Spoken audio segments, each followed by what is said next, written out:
My mom dices vegetables for me about once every 2 months, but my girlfriend's brother thinks it makes me a coddled mama's boy even though I'm allowing him to stay in my house for free, so I kicked him out since I don't like spoiled brats. I, 30M, was born with a bone missing in my arm. As a result I only have one digit.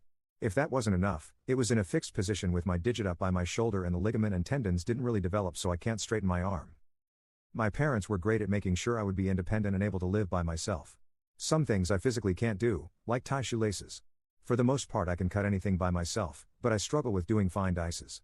Every other month or so, my mom will finally cut some veggies for me, usually onion, celery and carrots, so that I can freeze them. I asked her to do this when I lived on my own for the first time because I was fed up of sending onions flying all over my kitchen if I used a knife or it turning to mush if I used the food processor. When my girlfriend, 28F, started dating, she told me that she couldn't cook but also didn't have an interest in learning to cook.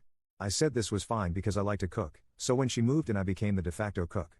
She has never expressed a problem with my mom cutting vegetables for me, she actually preferred it as she has said she couldn't cut them finely for me. Her brother, 35M, is currently staying with us and has been for the last 4 weeks since his ex threw him out because of how lazy he is.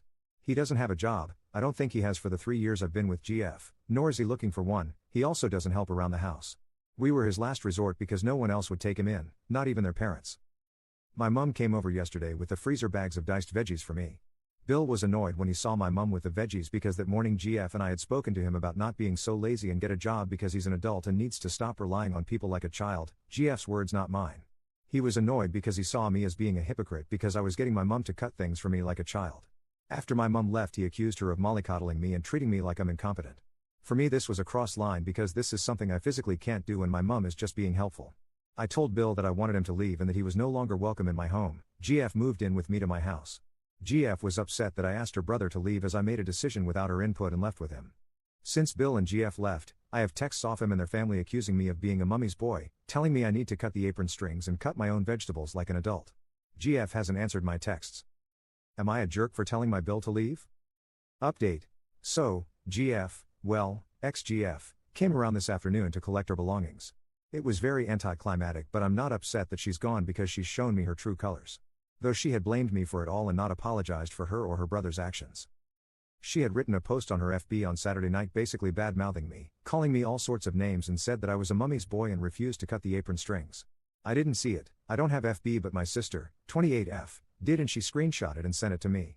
The comment section was a dumpster fire because her friends were saying things like of course he needs help, he has one arm. And telling her that she should be helping me. She has since deleted the post. After my sister saw the post, she called our uncle to let him know what had happened and suggested that he came around and changed my locks for me because she doesn't trust ex-GF and wanted to make sure I was safe. As ex-GF left, my uncle arrived to change the locks which angered her. She got upset and asked if we didn't trust her. I hesitated and my uncle smirked and said no. After ex-GF left my uncle teased me about it taking so long to realize she wasn't a nice person. None of them liked her but didn't say anything because they could see I was happy. Apparently she and my sister loathed each other as my sister was angry about the way she was treating me. I was just too enamored to see it. My sister has also sent me the number of one of her friends, Jane, 29F, and told me that Jane is waiting for me to text her for a date when I'm ready and that this is the last time she's giving me the number of a friend. I've known Jane for years through my sister, she's lovely and I do like her, we get on incredibly well but Jane was in a long-term relationship before I got with my ex. Jane works as a chef in a local hotel, and has previously offered to help me with chopping because she's a good egg. So there's that.